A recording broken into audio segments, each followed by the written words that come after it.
Yəni monopolistin də marağındadır mı bu qiymətlər artasında, yoxsa başqa bir səbəbi var qiymətlərin belə artmasının? Təbii ki, monopolistin marağındadır. Çünki o, əgər bütövlükdə hər hansı bir məhsul onun nəzarəti altındadırsa və alıcının bu məhsulu başqa yerdən almaq imkanı yoxdursa, təbii ki, o qiymətlərin qaldırılmasında maraqlıdır.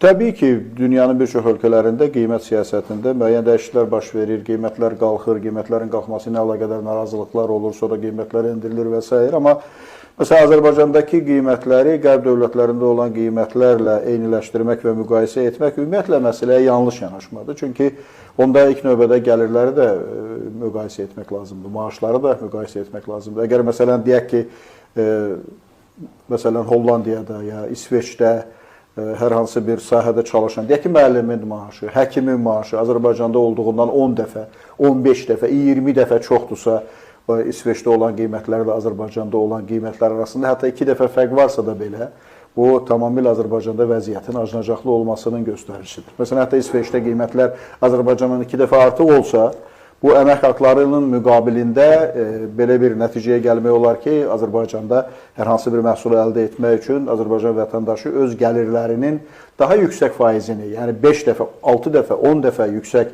faizini həmin məhsul üçün ödəməlidir. Yəni, tək qərbdən getmir söhbət, elə şərqlə müqayisə edək ki, dərmanlardan söz düşdü, siz dərmandan başladınız.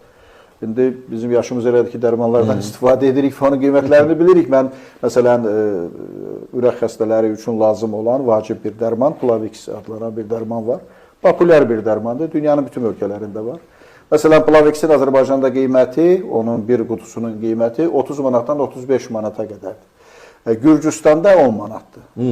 Baxmayaraq ki, məsələn, Gürcüstanda əvvəllər qiymətlər Azərbaycanda olduğundan aşağı idi bütün sahələrdə. Xüsusilə Rusiyadan oraya, təkcə Tbilisiyə 100 mindən artıq şəxs köçdükdən sonra bu müharibə illərində orada qiymətlər qalxıb və bir çox göstəricilərə görə qiymətlər Azərbaycanda olduğundan da yüksəkdir.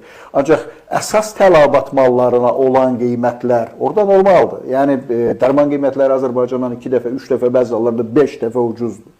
Məsələn, adi çoxlarının istifadə etdikləri aspirin, kardiyo və digər bu tipli dərmanlar. Məsələn, Azərbaycanda 4 manata, 5 manata olan dərman Gürcüstanda 1 manatadır, bizim pulları hesablasaq. Türkiyədə 1 manatadır, Avropada 2 manatadır. Türkiyədə də dedin ki, ucuzdur. Yəni, xeyli ucuzdur, fərqli ucuzdur. Və dərman elə bir şeydir. Məsələn, ətin qiyməti görürsünüz, gah qalxır, indi 50 qəpik aşağı düşüb. Çünki bunu tam şəkildə monopoliya götürə bilmirlər. Çünki kimlərsə ət istehsal eləyə bilir, amma heç kəs dərman istehsal edə bilmir.